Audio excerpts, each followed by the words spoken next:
How will I miss you if you don't go away is not just something used to describe a wrestler that needs time off, but it could be used to describe anything. It could be used to describe content, it could be used to describe a relationship, it could be used to describe a job. It could be used to describe anything.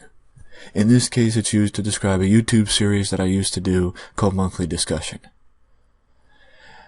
This past February, I decided that it was fair to return to YouTube, or that I needed to return to YouTube and give it another go. Because whatever burnout I was feeling last year is gone. And though some series have not come back, for one reason or another, the Monthly Discussion series is not one of them. Now all you have to do is sit back, relax, and enjoy the return of the Monthly Discussion. We got a lot to talk about.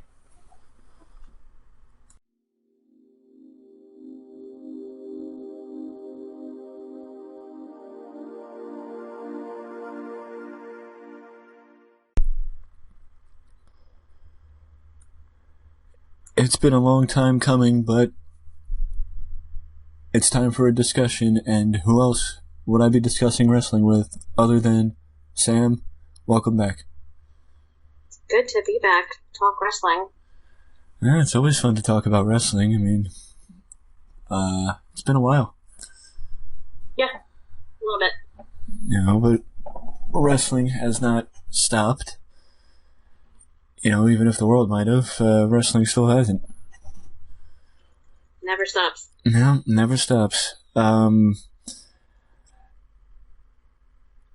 Well, to get it out of the way, because, you know, even though I know I'm not on YouTube's radar, I think we would be doing a disservice to the current situation by at least not acknowledging it.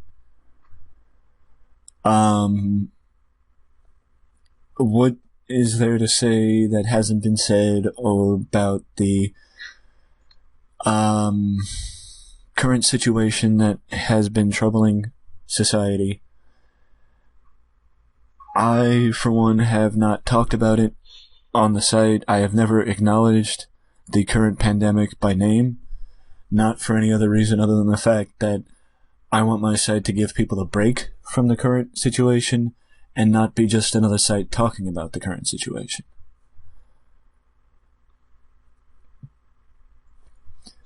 But, I guess in a long-winded way, I'm asking, how have you handled the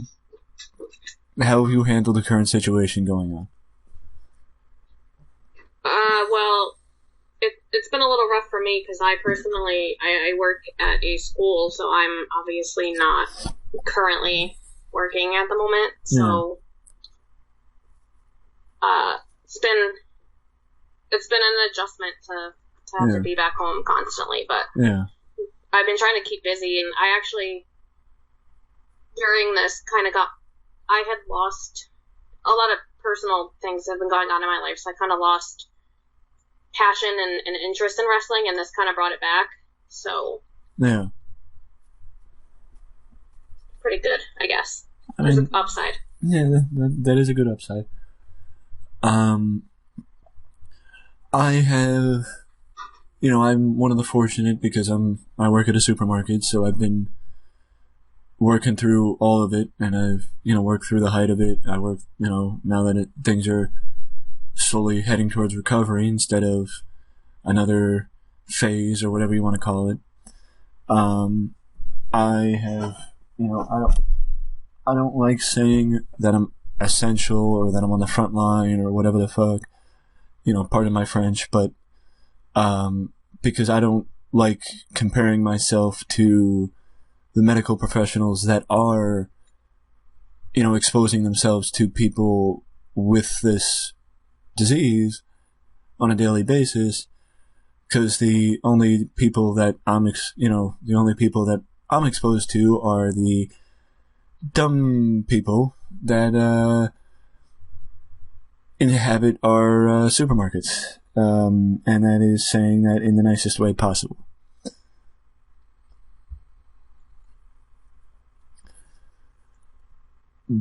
But all that aside,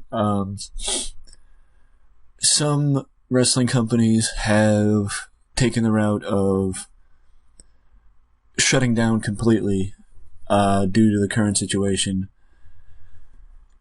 Do you think that it would have been better for all promotions to shut down until like now, when things seem to be calming down and we're more on the road to recovery? Or do you think that, in your opinion, that WWE and AEW specifically made the right decision not to shut down? Even though AEW did shut down for a few weeks. Yeah, I think honestly they should have. I mean, AEW, I think, handled it better in taping a bunch of their shows. Right. Because, you know, if we think back I've been out of work since the beginning of March, but it started getting bad, you know, towards the end of March maybe. I think that they had enough time that they could have made a better decision and taped a bunch. I don't think that they really should be live. Mm-hmm. I don't really understand, and I understand that they're saying that, you know, your job, they're choosing to do it and your job's not going to be affected, but like, look at Sami Zayn, who chose to not work and got stripped of his title. So yeah, I just don't, and I haven't been a big fan of WWE lately, but I don't, like I said, it's AEW too. I think they should have taped enough. Although AEW, I think, only just went back live 2 or 3 weeks ago. Mm-hmm. So either tape or you're just like every other sport and you're not out. But I don't think going live continuously, whether you're in an empty arena or not, is a good idea. Right, because I do think that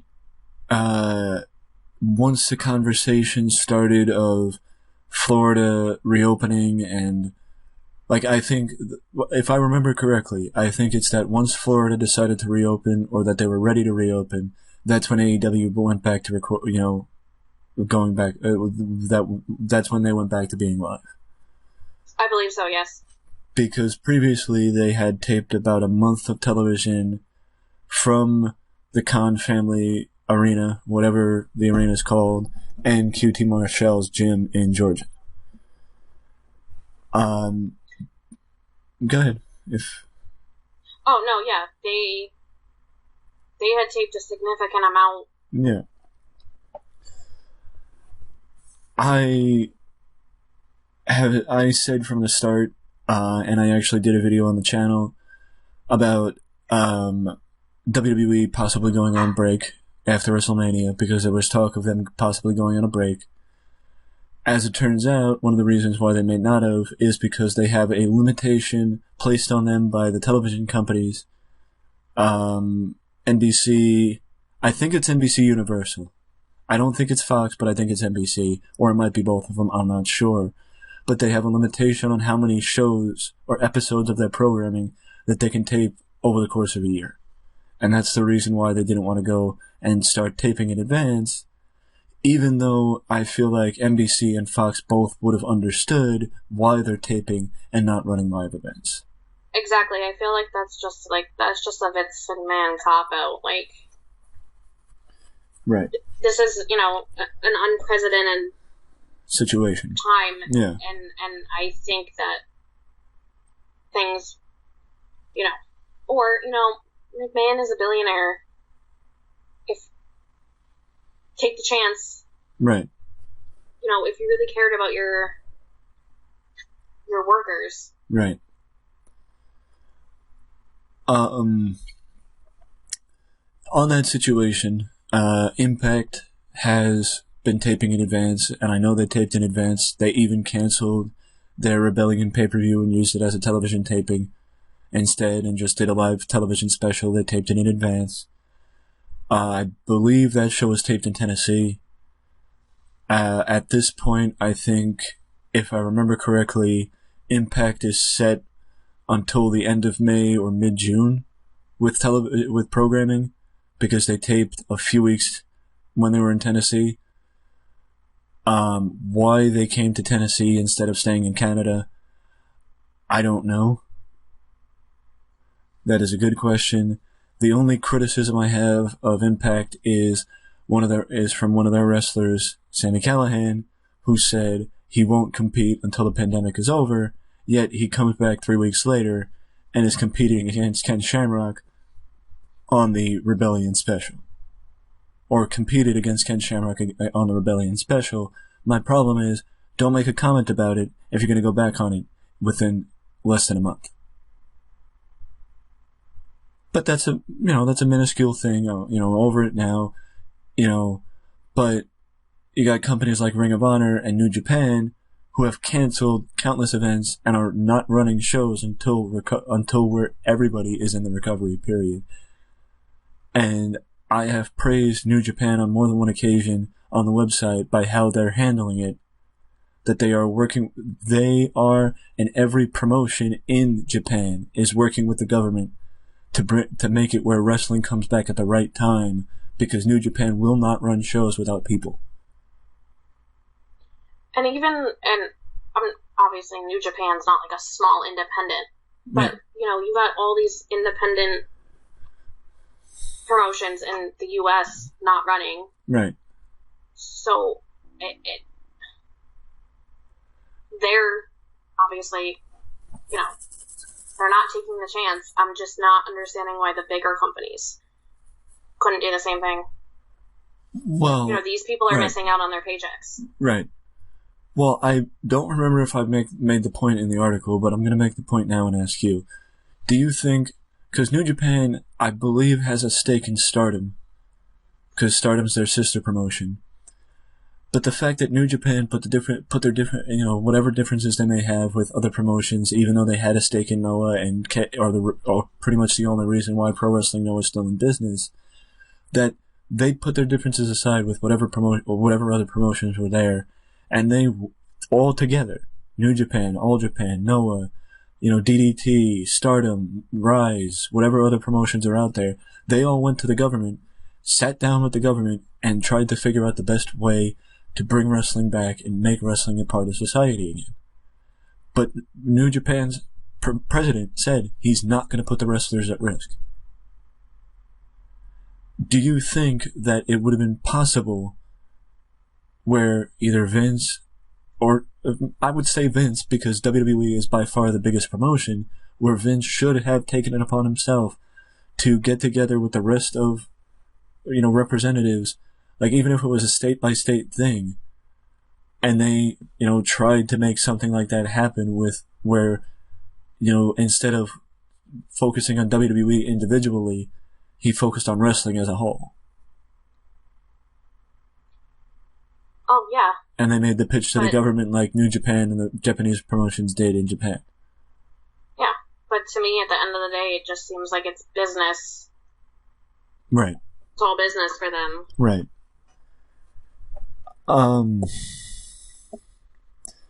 Well,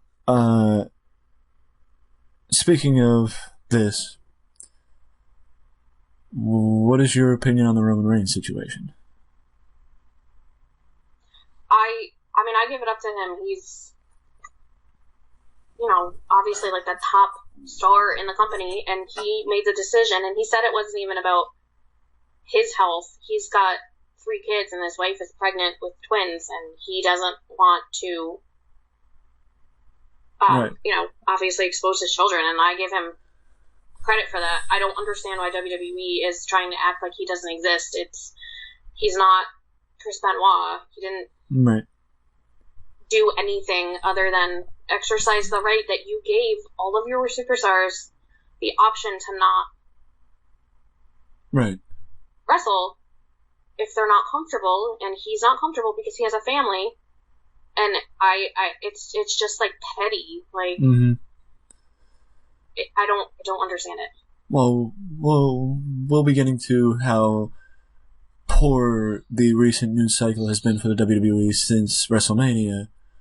But speaking of WrestleMania, we'll just talk about that quick. Did you see WrestleMania? I did not. I don't I don't own the network anymore. I did. For the most part, I will admit, for the most part, it was a little bit of a mistake because outside of the two specialty matches, the Firefly Funhouse match and the Boneyard match, WrestleMania was really forgettable. Oh, it definitely should have been. It should have been postponed. I agree completely. Until after SummerSlam, or just take the matches that you were going to have, right, and have it at SummerSlam, right. Because the Boneyard match was by far Taker's best match in years because he didn't have to take any bumps. The stories coming out of WrestleMania of Goldberg being an egotistical moron, thinking that people want to see him as champion and being the conquering hero against Bray Wyatt. He's not an active wrestler anymore. He's in his mid-50s. Why would they want somebody, a part-time performer, to be the guy who knocks down Bray Wyatt? Yes, it worked for Bray Wyatt in the long run, because he ended up getting his momentum back thanks to Cena, and surprisingly thanks to his feud with Braun Strowman. But I don't know that Goldberg will ever be seen in WWE again with how he handled himself earlier in the year. Basically refusing to put over Bray Wyatt because he wanted to be that he thought that the people wanted to see him win and be the champion. And that he didn't even really want to put over Roman Reigns from what I remember.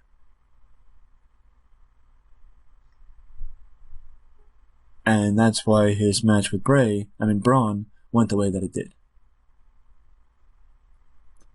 Made Braun look good, but also the fact that they waited until 2 days before the event to announce who Goldberg was fighting in a replacement for Roman Reigns really didn't help the match either.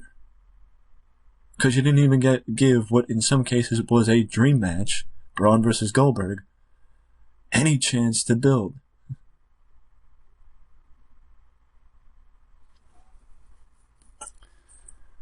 I don't remember exactly when I made the video, but I said I heard probably a week or two after Mania, or in that area, that WWE was thinking about going on break. Taping or whatever the heck, and just holding off probably until around now they would have came back, basically taking off the month of April. And I said that in the video I said that would have been the best decision WWE could have made, because it would have given them time to figure out a plan. To have the future for people set up and to know where they were going for the rest of the year. Because there is no reason why they couldn't have. There's no reason why they shouldn't have known that. There's no reason why they couldn't know that already of where they're going for the rest of the year. Do they? Knowing WWE, probably not, but what is do you think WWE should have taken a break? 100%. And just refocused and came up with plans and came up with a long-term plan booked till WrestleMania of next year, even. Yeah, there's no reason they should be there, and then we don't have to get into political, but the whole they got themselves deemed essential is just mind-boggling by the state of Florida. Yeah. They should have taken the break or continued taping a bunch of episodes in advance. Yeah. Because now it's just, okay, it's great for the NXT guys to get their chance to shine, but I honestly have been watching AEW way more because I feel like the way that their shows are flowing and actually makes more sense than WWE. It kind of just seems like they're all put together. Right. Just thrown together. Right. Speaking of a point you made earlier, with Sami Zayn getting his title vacated, Jordan Devlin is still the Cruiserweight Champion. I mean, yes, it might be a different situation because Jordan Devlin can't come defend the title because he's in the UK, and Sami decided not to compete. But unless they're going to make it like an angle where Sami's going to say he never lost the title, why have him why vacate the title from him if you can't back up why you vacated the title from him? Why not just make an interim champion like you're doing for the Cruiserweight title? Yeah, that situation seems... It's strange, and I saw something on Twitter, and I don't know if it was a fake tweet, but it when Andrade got suspended for 30 days, he kept his title. Right. That's true. So why are we picking and choosing for your stripping of titles? Mm-hmm. Speaking of stripping of titles and the interim Cruiserweight Champion, I'm very confused with Rockstar Spud's status with the WWE because now he's in the finals of the tournament, yet he hasn't been working for the company. Yeah, I feel like they're using the momentum that, he put out that heartfelt video after he was fired. And it just, I'm a very cynical person, so I just feel like they're using... Yeah. Well, let's turn this into he's the underdog. Like, let's be real. We know he's not going to win. Yeah. But we're going to shoot him all the way to the finals, and then we're going to have him lose. So I feel like they're just taking a situation that they created and manipulating it for their own good. Yeah, I also never really understood the point of having a tournament and having the tournament end in a triple threat unless that's how the tournament was meant to end. But it's like, I know they did a round robin tournament, sort of the same as, a la G1 Climax, but New Japan never does it the triple threat. It's like, I feel like it's unnecessary to do a triple threat, and it's like, one of those cases of, instead of picking a winner and having that, one guy overshadow the other, you just, indecision of, I don't know, who do we go with? Let's let them both win, and then decide next week. It's like, no, it would have made more sense just to let Spud get eliminated earlier, because he doesn't work for you anymore. As opposed to letting him go in the finals and giving people the possibility, you're not going to have somebody who doesn't work for you anymore win the Cruiserweight title. Well, that's what I was kind of alluding to before. It's like their booking or lack thereof just doesn't make sense. Like, it just seems like they're throwing things together at the last minute rather than, it's like, we'll just forget about these couple of months when everything goes back to normal and none of these storylines are going to matter. Well, it's like the Drew Gulak situation. Drew goes from working with Daniel Bryan to not getting his contract renewed because he wanted a raise. It's like, what happened to the record high profits and record high stock prices and all that stuff, and you can't take a little extra money to pitch to a guy you've been pushing? Yeah.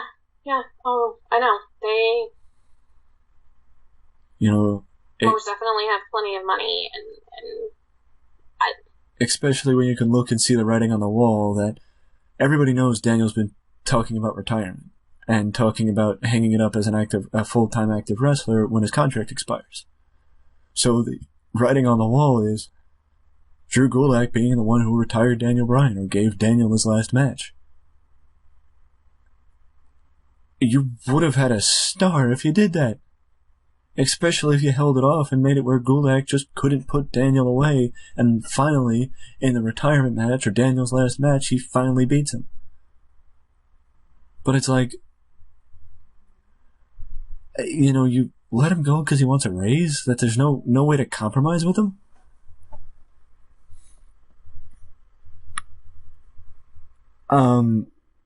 Speaking of talent getting released, I know you said you weren't really, at one point weren't really paying attention to WWE, but where were you as far as your attentiveness to the company on the massive roster cut day? So I was stalking Twitter that day, and some of the releases made sense, but I've mainly been more interested and involved in NXT than the main roster. Right. And there were, Deonna Purrazzo and Rachel Ellering, obviously, are, huge names in women's wrestling. And I don't understand the philosophy behind letting them go when there's, Aaliyah's been in developmental for like 9 years. Right. And hasn't done anything. I don't want to be mean and say, people deserve to lose their job, but there's a lot of people that I think should have been let go in their place, just given the fact that they're not. They've been stagnant in NXT. Well, it's especially the fact that I believe it was Chelsea Green and Deonna Purrazzo that Purrazzo told the story about how they were supposed to debut together, they were going to be a tag team, they were going to go for the tag team titles, etc., etc., and then it just never materialized, and then they just put Chelsea Green with Robert Stone and never did anything with Deonna Purrazzo. I agree with you completely that some of the releases made sense, and that WWE had a bloated roster, and still to a degree has a bloated roster, and they need to shrink the roster. Oh, yeah.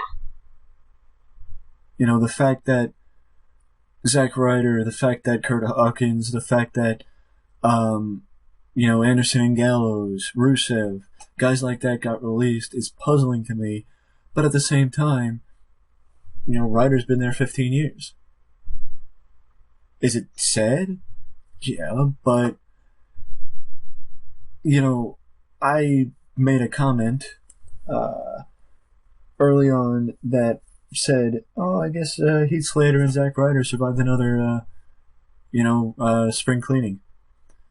Lo and behold, more people came. But when you mentioned, like, Primo and Epico, I didn't even know they still work there. I didn't know they were there. I had no idea.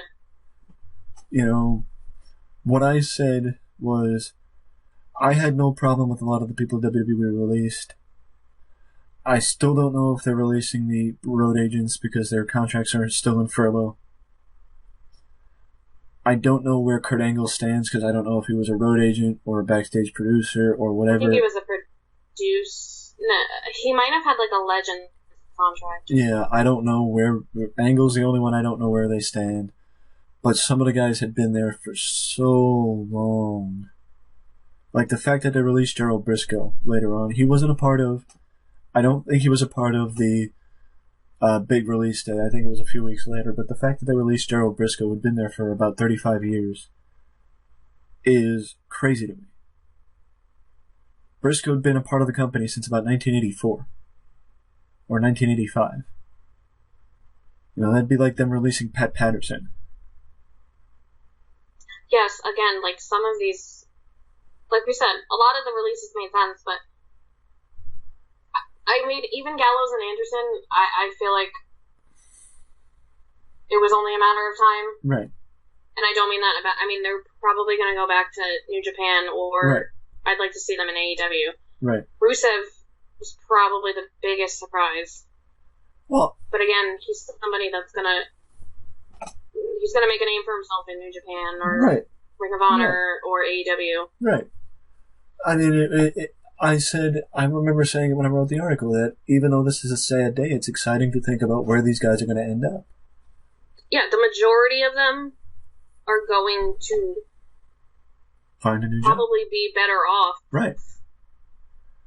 Not in WWE. The questionable part of this is they re-signed Anderson and Gallows last year. They re-signed Mike and Maria last year. Yeah, and that was a whole big issue, or big thing with Mike and Maria. They signed them to like a 5-year contract. Why re-sign them if you just gonna release them? It's a waste of money. Well, yeah, and so it's obvious. It's obvious that they didn't care, about breaking a contract. So there are. Again, I hate to go back. I don't want to be mean and see somebody lose their job, but it didn't matter to them to break a contract. So it just the name of certain people that got released just don't make sense to me. Well, it's like this. What I said they should have did was they don't need NXT UK. It's costing them more money than it's worth. It is. And they should shut it down. They should let the guys that work for NXT UK go back to the indies. And, if they want to keep Pete Dunne, if they want to keep the Imperium, if they want to keep, those guys, if they want to keep some of the guys, fine. But let the other guys that they're not using, or the guys that, the other people that they don't have interest in, go back to the UK independent scene and help the UK independent scene. Because the fact that Rhea Ripley, not saying Rhea Ripley's not good, but the fact that Rhea Ripley's the only one from the NXT UK women's division that is over here either says something about WWE's perception of the NXT women's division in the UK, or begs the question why Toni Storm and Kaylee Ray are not over here. Because they are just as good as Rhea Ripley. And the fact of the matter is, I also don't understand why talent come from the NXT UK brand and go to NXT. Why can't they just get called up to the main roster? Why do they have to go from one NXT to another NXT and then to the main roster? Yep, it doesn't make sense. WWE's biggest issue is always, it's been, their rosters are oversaturated. They keep signing people and signing people. Right. And yet, how many of them are you actually using? I mean, other than, I tend to follow the women's division a little more. Like, Shotzi Blackheart is probably one of the few newer signees that I feel like I've seen being used. I agree. But they've signed a ton of women who... How many times have you seen Mercedes Martinez, arguably one of the best wrestlers in the world? Yeah, I mean, you're not wrong. So, they're completely oversaturated, and there's no point of continuously hiring. Yes, they're great wrestlers, but why continue to hire them when you're not going to use them? Because they want a monopoly. They want to control the good wrestlers so no other company can. Because even though they don't perceive AEW as a competition, it's a competition. They don't perceive it as on the radar. They don't perceive it as this. If they don't, then why don't they want to risk losing people that they're not booking? Why? Well, it's because look at Brody Lee. Look at Moxley. Yeah. Well, they've been hard pressed to even let people out of their contracts because they know they're going to end up in AEW more than likely. I mean, Brody, to a degree, the Dark Order for me has been hit or miss. Yeah. But Brody, from the start, has looked better in AEW than he did in WWE. I get it. WWE doesn't want to be made to look stupid. But if you feel that way, then it just means that you need more competent people booking the show.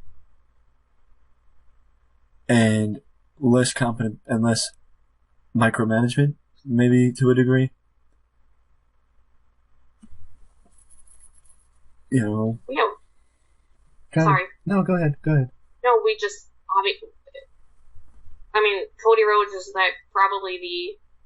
Cody is probably the prime example of somebody that WWE completely underused, and now he's one of the hottest stars in the business. And a lot of their former talent they let go. I mean, they let go Kenny Omega. Granted, that was, like 2006 from like OVW, but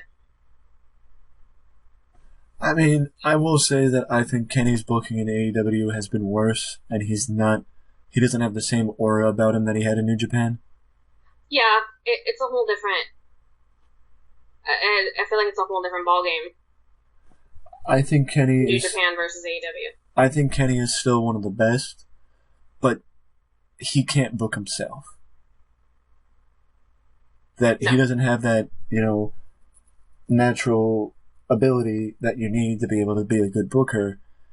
But Cody has booked himself to the degree of he's pretty, spotless now, where he could take it. He's he could take a loss or two losses or 3 losses and be fine, and be just as beloved as he was, the week, when he was, on a winning streak.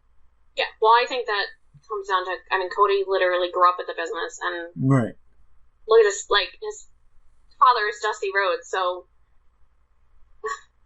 and look at where Dustin is now, and Dustin showing that he still had stuff to give back to the business if he was booked in a better way. I knew that from the start. Like when they had the Goldust versus R-Truth feud, and it lasted 2 weeks or 3 weeks, and they had one match and it lasted 3 minutes. It was a waste. R-Truth proved that with the shit that he was doing with the 24/7 title, and Goldust is proving that now, as Dustin.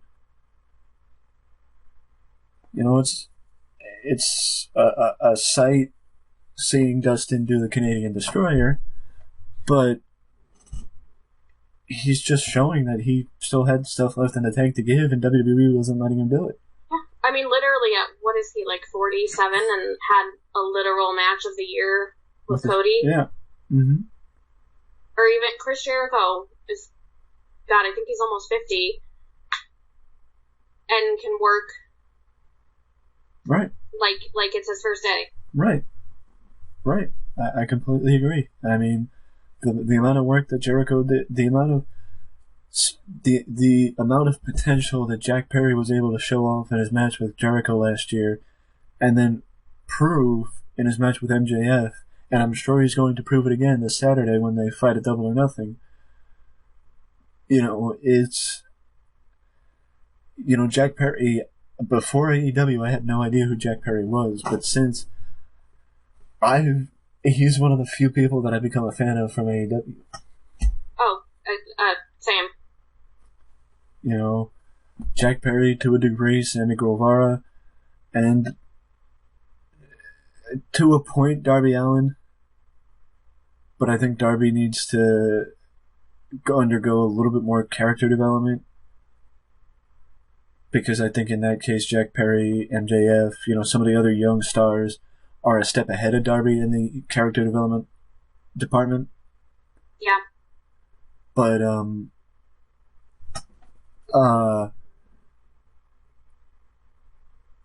AEW definitely made some good investments with certain talent, and I still think that the money is with Luchasaurus and Wardlow, but talking about people WWE missed the boat on, Luchasaurus is actually Judas Devlin, who used to work for WWE in developmental. Yeah, I didn't realize that until a couple of weeks ago. Yeah. I looked it up. I've been back watching a lot of Being the Elite, so mm-hmm. I think there was a reference made or something, and I'm like, oh. Yeah,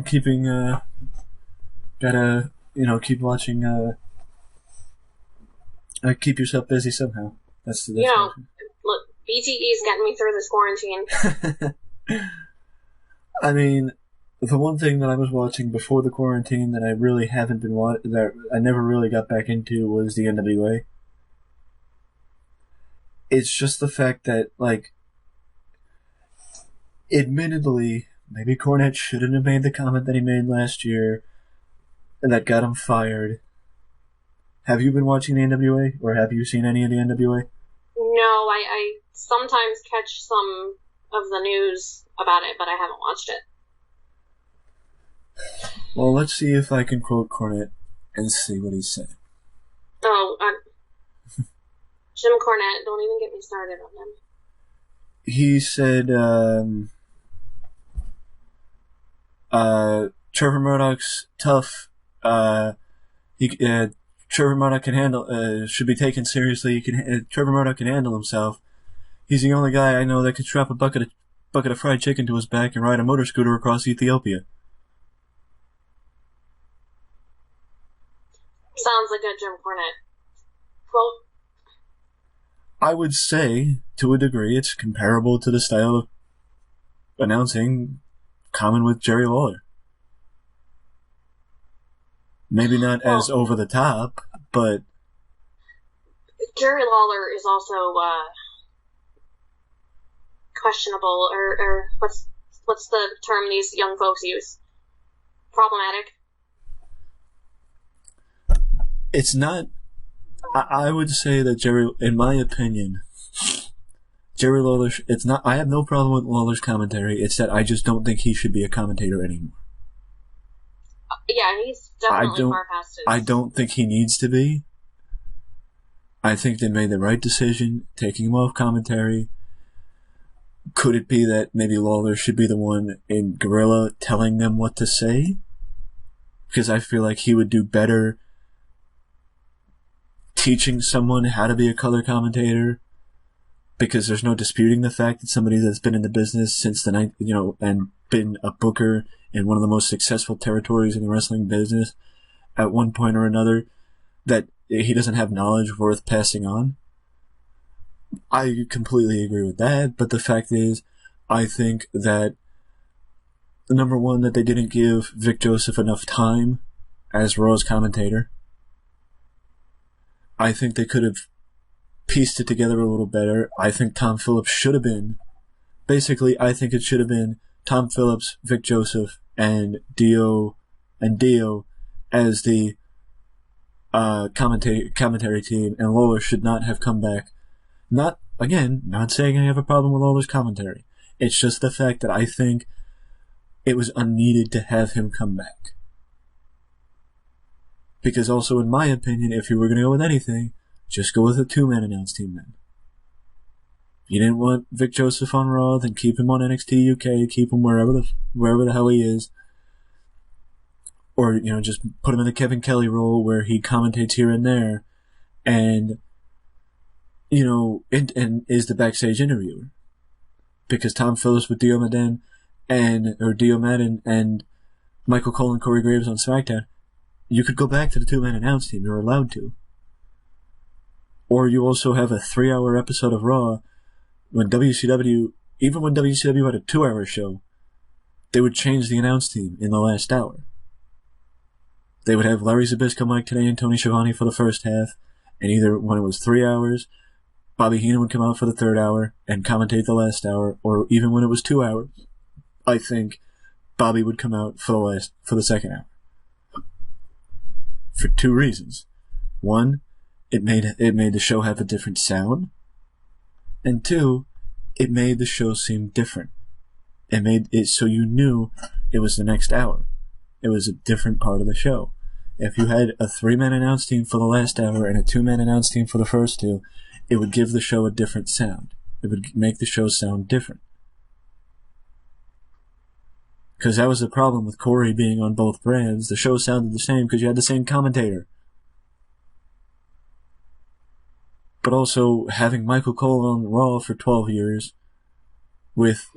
and you not having a set commentary team, where either Cole would be on SmackDown too, or JBL would be on SmackDown, or you would cycle in and out the commentators, and you couldn't make up your mind. Now they have Corey and Michael on SmackDown.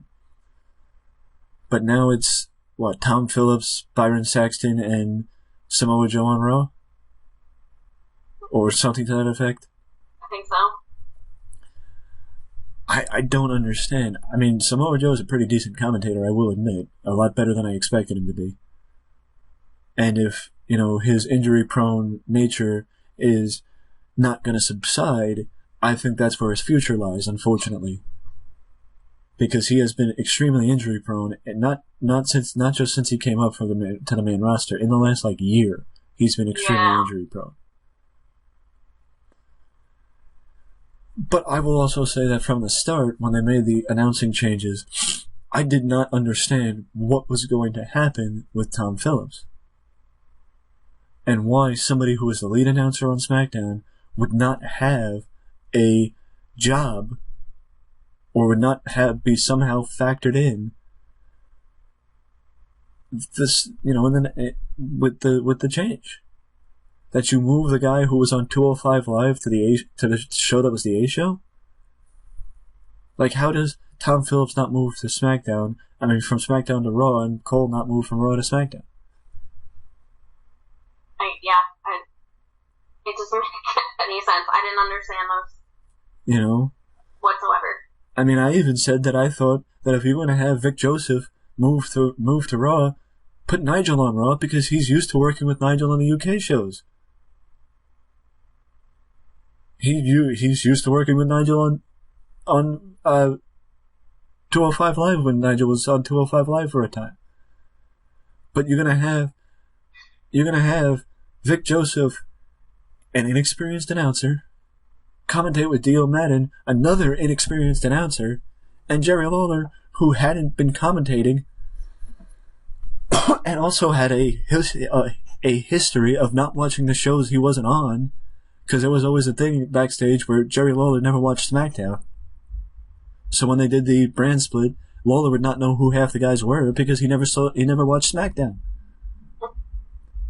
So you're going to have three guys who were either inexperienced or probably weren't watching the show commentate when they had limited experience together with each other from the start.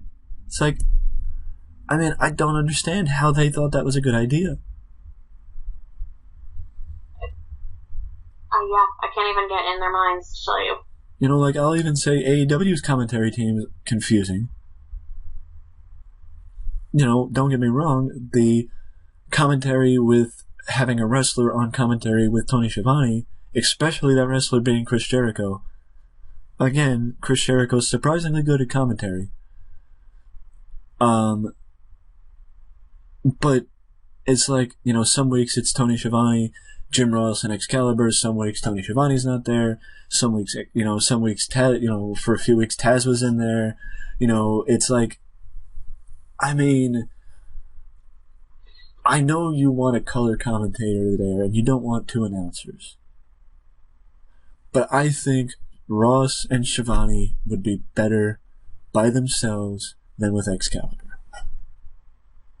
Or if you want anything, put Taz in there if Taz is still with the company, or wherever Taz is, put Taz in there with JR and have them do the commentary, because they would be more than fine doing the commentary by themselves.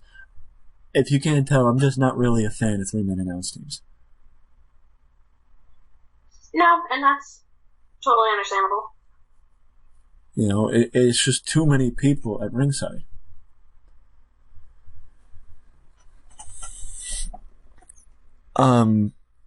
Before we move to the last subject, what is your opinion on AEW referees? Because you said, referees and the AEW women's division. Because you've said that you've been watching AEW more often, and we spent pretty much this entire discussion talking about WWE, so I figured I would ask you about AEW. The weak points of AEW in some cases. So, I don't think their women's division is as bad as people are making it out to be. I think they're giving Kenny Omega and to the extent Brandy Rhodes, I think, has a hand in the women's division. They're giving them a lot of flack. I mean, obviously right now with everything going on, it's kind of hard, but I do like that. I don't know. It's kind of hard to follow, I guess, because it feels like some weeks they'll have a group of women's wrestlers on, and then the next week they're not there. So, right. The one criticism I would make, and I've said this from the start, and I will admit I got this from Jim Cornette because I agreed with him to the utmost extent with it, that the problem that AEW did from the start was they just put the people out there and assumed that the fans would know who they were without giving any background to a lot of the talent. Because the one thing I don't understand whatsoever is that you make the weekly, hype videos for the shows. Jimmy Havoc could be on the show, on the, YouTube podcast, YouTube thing, the Road to Dynamite or the Road to Double or Nothing or whatever Road to series they're on, or the AEW Control Center or whatever the case is, but you don't hear about his promo on the show. You have, Riho doing a promo on on the YouTube show, but you don't hear her talk about, you don't do anything to hype up, somebody that nobody knows on Dynamite. Well, yeah, that was the problem with Riho, is that, not everybody has the access to, especially, these Japanese promotions where right. You're not going to know. Right. Nobody knew who Riho was. And to just throw her in there. Right. And, she's a great wrestler, but you can't expect people to get behind her because you're telling me that I need to get behind her. I need right. a reason to be behind her, and I just never, again, she's not a bad wrestler by any means. I wouldn't say I'm not a fan, but I wouldn't say I'm a fan. She's just kind of, I put all my money on Britt Baker. Fair. And I think Britt Baker by far is the only one that has benefited from some form of character development and some form of being able to break apart from the pact. Yes. Which is a problem with everyone else in the division. They're just there. Because they... Statlander. But even that... But they again, have... Yeah, sorry. They haven't given her the opportunity to stand out. Right, and she's not somebody that I was familiar with. Right. Before signing with AEW. Right. I do agree with you that it might be being unfair to them, but I think having, even if Brandy was partnered up with somebody other than Kenny that, knew how to book a little better, it might help Brandy learn how to book.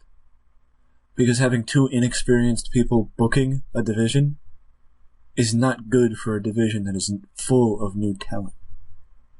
Right, correct. That's all, But, as we're starting to run a little low on time, I think, it would be adverse to not mention, or at least mention, have you seen any of the Dark Side of the Ring? I actually I watched the Chris Benoit one, and I watched part of the Fabulous Moolah. Right. I do want to see the Owen Hart story. Well, I'm not going to spoil it, but it will give you, if you have a certain perspective, it will open your eyes to certain things and may give you a different perspective on the Owen Hart situation than you have now. Because for once, you hear Martha talk. It's not just the people from the business. She is a part of the documentary.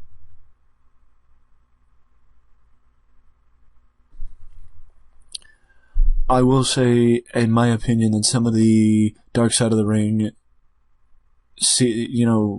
episodes, I guess you could call them, have been hit or miss, either because of interest level, like with Dr. D, David Schultz, and his John Stossel incident, in the John Stossel incident, or Herb Abrams in the UWF. I would say there wasn't an episode last season that I wasn't interested in.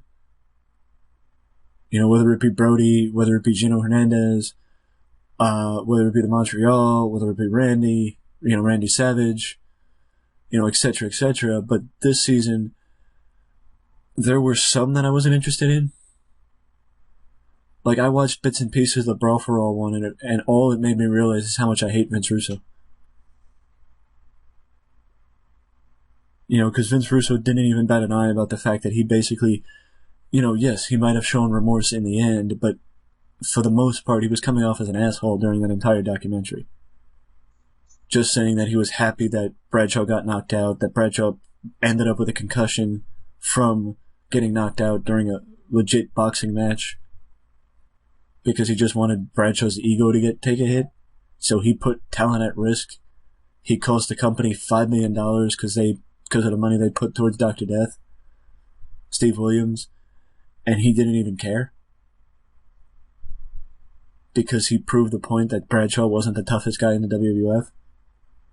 And then he couldn't come up with an idea to capitalize on the momentum that Bart Gunn mounted, because Bart Gunn wasn't who they wanted to win.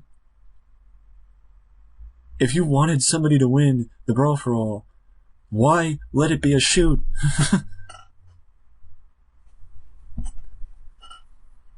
But for the most part, the Benoit one was a highlight of the season, next to the Owen Hart one.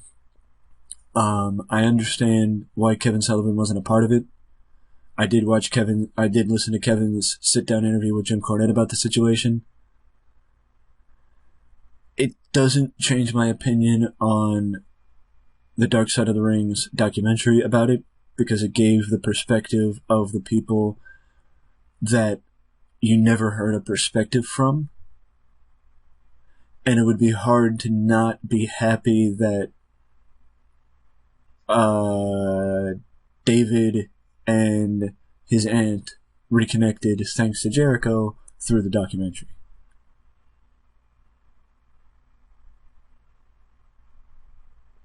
Yeah, can we just give Chris Jericho, all the awards? I agree with you. He's like the wrestling, JBL, he's like the wrestling god. Yeah, I agree with you. We must protect Chris Jericho at all costs. I agree with you. I would say an underrated one is the Road Warriors one, which was last week's episode, because it shows, just how close everybody was with Hawk, and how Hawk's passing affected Animal and Paul Ellering, and just how sometimes that some people are fortunate to overcome their demons, but other people aren't. And that the real question is, knowing that Owen Hart's episode was the season finale for season 2 of Dark Side of the Ring, do you think that there will be a season 3? I mean, I feel like there's so many sordid stories in the world of professional wrestling. I'm sure there's more stories to tell. I completely agree with you on that, because, me and my dad were talking about it earlier. We touched on, the fact that they haven't talked about Hulk Hogan, the fact that they haven't mentioned the steroid trial, they haven't talked about Eddie Guerrero, and even Scott Hall and Jake Roberts. They haven't talked about them either. They touched on a lot of stories, they touched on a lot of people, and I would be curious who's going to be narrating next year. The only problem is we won't find out if there's a season 3 until probably the fall. But whenever it is, I would love to see a season 3 of Dark Side of the Ring. I just don't know if they would have the ability to make it 10 episodes, or they would need to go back to 6, or maybe go somewhere in the middle with 8. I do think that the only reason why they got up to 10 is because they split the Benoit one in two. But I also think that maybe the After Dark extension of the show could be something that they do away with. Because I feel like unless you're going to have somebody who knows, like did their research and has a background on the subject that had just aired, you're just trying to capitalize, you're like, it's just it's an unneeded thing. Like unless the host of that show, the After Dark episode thing, unless the host of the show is knowledgeable on the subject, the show shouldn't exist unless you have a different host.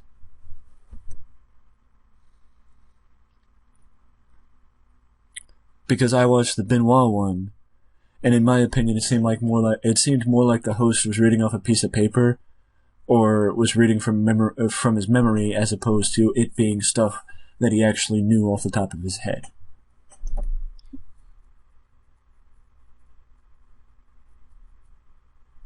No, but that's just my take on it. Other than that, it's been a great 10-episode run for Dark Side of the Ring. I don't know if I'm going to be going back and rewatching any of them that I missed, because I don't know if I actually have the interest to go back and watch any of them that I missed, because I watched the ones I wanted to. But all I know is I'm excited to find out if they have a season 3. No. Now, to wrap things up, if there's any, what is the best way to wrap things up, I think, is when do you think, or when would you like to see fans back in the audience, or do you think that could be something that may need to wait until next year, or do you think that fans will be back in the audience before the end of 2020? It's hard to say, because it's, different everywhere. I know where I live, we're going in phases, so I think phase 3, which is like the end of July, you can start kind of going out in big groups, but that's like 100 people, so right. It's really hard to say at this point, and it wouldn't make sense for them to, only sell 5,000 tickets or whatever, and space them out. So, well, I know. Go ahead, finish the talk. I'd probably say maybe by the fall. I think the summer is kind of out of the question, but maybe by fall they could possibly start. Well, I know that I think it was in Florida that they're going to start allowing fans either in July or June, but it's 25% capacity. They can't sell more than 25% capacity. Which wouldn't... I don't know if that's the way to go. If AEW stays at the arena that the Cons own, this way they don't have to pay to rent a venue, they could do that. But WWE, that means they would have to let people into the Performance Center. Otherwise, they're going to have to rent a venue. And I feel like that's an unnecessary expense if you're going to rent a venue. And then only sell 25% of your tickets. Right. Unless they go to smaller venues. Which could work. I don't think they want fans in the Performance Center. I don't think they would trust the fans going into the Performance Center. I wouldn't. Yeah, no, I wouldn't either. It's just iffy. It's like I said, if you want the low attendance, you're right. Or you want to wait until... I completely agree with you. Okay to have... I completely agree. Full capacity. It's which crazy nobody knows when that Yeah, nobody knows. And I don't think that New Japan, for example, will be coming back until they know when people can start coming back into the arenas. And I admire New Japan for that. I admire them 100 times over for that. And they even have talked to the government about taking care of the wrestlers while the wrestlers aren't working. You know, New Japan has been handling it amazingly, and I give New Japan ownership, Harold Mejia, I give him all the props in the world for how he's handling this situation.